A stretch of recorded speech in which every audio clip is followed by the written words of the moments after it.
You have never been to baseballcardpedia.com? Never even heard of it.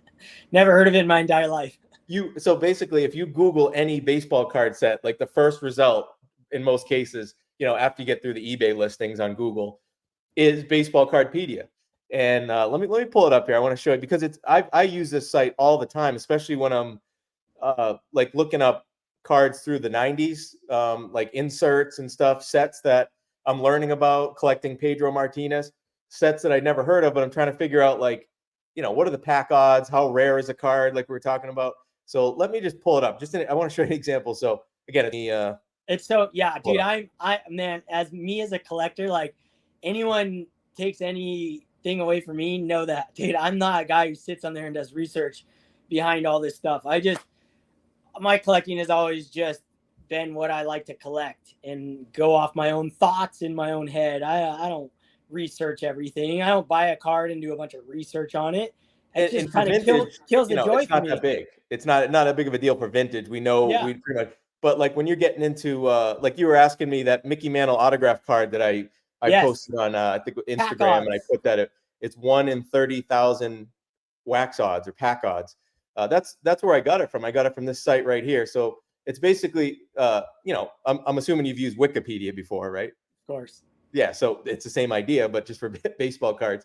And basically, the pack odd things always intrigued me when we were talking about this.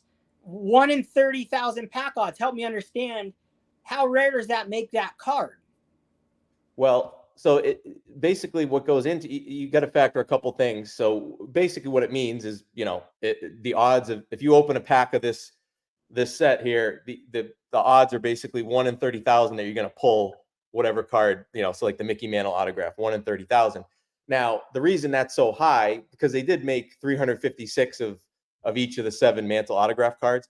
But the reason that's so high is because it's 91 score, and they made millions and millions and millions of packs. So obviously a set where there's only, 100,000 packs, your pack odds are going to be lower, even if it could be even a rarer card, right? So you got to factor in how many packs they made, how much the print run they estimate it to be. So, that plays into it, of course. But I know people can do like this math in their head. Like I saw a comment on yours, 30,000 pack odds, that somebody commented like that equals 100 million cards. How do you figure out how many cards that equals? I have no idea. I'm just curious. Well, I think they were saying, well, if it was 1 in every 30,000 packs, and basically, you look at, there's how many cards are in the pack? Yeah, how many cards are in the pack? How many of did they make? 356, and there's 7 variations, 7 different ones. So they multiply that out, basically. So they just do a little math. Again, it's not the end all be all, but it is something I do look at. Yeah. Especially like when I'm looking at cards from the mid to late 90s, and there's a lot of inserts that aren't numbered, but actually if you look at the pack odds, they're even rarer than some of the ones that are numbered. So it's it does help you out, try to figure out like what certain inserts and parallels might be even rarer than some of these other ones. So I think it's a great site. Again, for vintage, I don't know how much use there would be for it, because it's pretty, they're all pretty much base cards. But for some of these sets that I didn't know about from the era that I wasn't collecting, I stopped in like 95, I would say. And now I'm digging back into like 96, 97, 98, 99, 2000. And some of these sets I am learning a ton about. And Baseball Cardpedia is a site I've been using a lot, because it not only gives you the pack odds, but it tells you the checklist.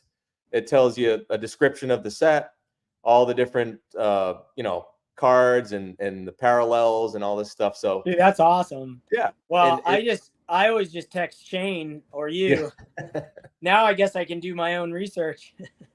Yeah. So for me, I just found it because I would always Google a set, and that Baseball Cardpedia would be like the first result. Interestingly enough, there isn't one for like basketball or football. They haven't done that yet. So baseball's way ahead in that game for sure. That's awesome. Well, that's because baseball rules. Baseball cards are the best. Baseball cards have held the hobby together for however many decades and decades. All right. Well, anyway, that was something I wanted to throw out there at the end here. But That's it. That's all we got for this one. Any last thoughts, Dylan? Man, I could talk about like rarity for hours and Yeah. hours and just like get really heated and fired up. You know, a lot of people think that they're printing so much now and they have 50 variations of everything, and the numbered cards are still numbered. Let's put it, I kind of keep it simple. A Topps Chrome Gold is still numbered out of 50 or whatever they number them to. There's still only that many. Just like in the 2000s, in the late, the mid 90s, they printed millions and millions. There's still really valuable cards within those packs, within those sets. And I think people are losing sight, and they're just thinking they're printing millions, so they're not going to be worth any. And every card's numbered. No, not every card. Have you opened up a pack from 2023? It's like impossible to get a numbered card out of a blaster box. So the cards are still rare. Yeah, maybe Topps makes way more parallels. You just have to be careful what parallels you're going to chase, or just be more aware and more vigilant. But there's still rare cards and hard cards to find.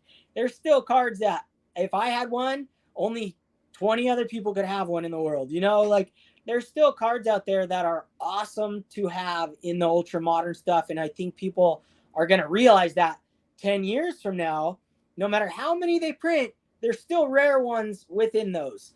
So I do not think we're printing too many. I don't think any of that.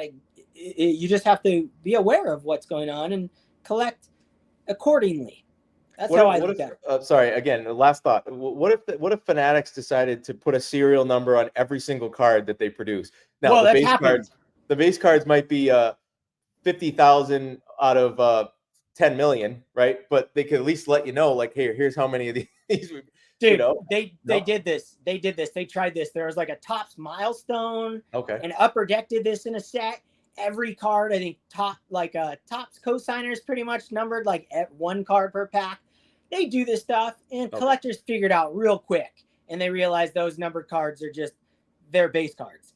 So the market figures it out so fast. Everyone's so nervous about these parallels being worthless. Dude, they're not going to be worthless. If the market crashes, it's another story. But that's irrelevant to the whole rarity thing. These cards are still rare. When you pull a card out of a box and it's numbered to 50, it's not an everyday thing. Unless, like you say, you have a set that every one of them is numbered. But that isn't happening right now. They don't. Well, and I think the brand plays into it too. Brand is like so Panini. big. Panini makes millions of number cards. So you just make sure you pick the ones that have been produced the longest, the Prisms, or I don't know anything about Panini. I hate cards that don't have baseball logos on them. I don't buy Panini. I don't collect them. Right. I'm a Topps guy till they switch that, right?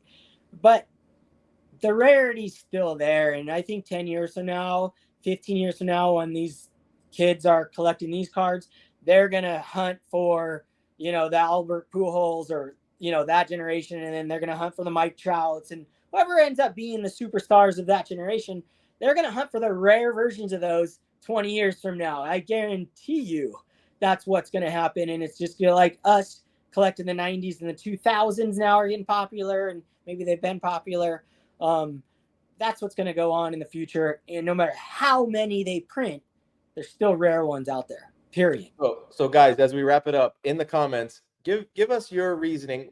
Why do you think it is that we, in our brains, we want to have something that not everyone else has, right? Like you want to have a card, and is it because we want to go like, hey, look at me, I got this and you don't? Is that what's in our nature? Why do we chase the rare? Let us know in the comments.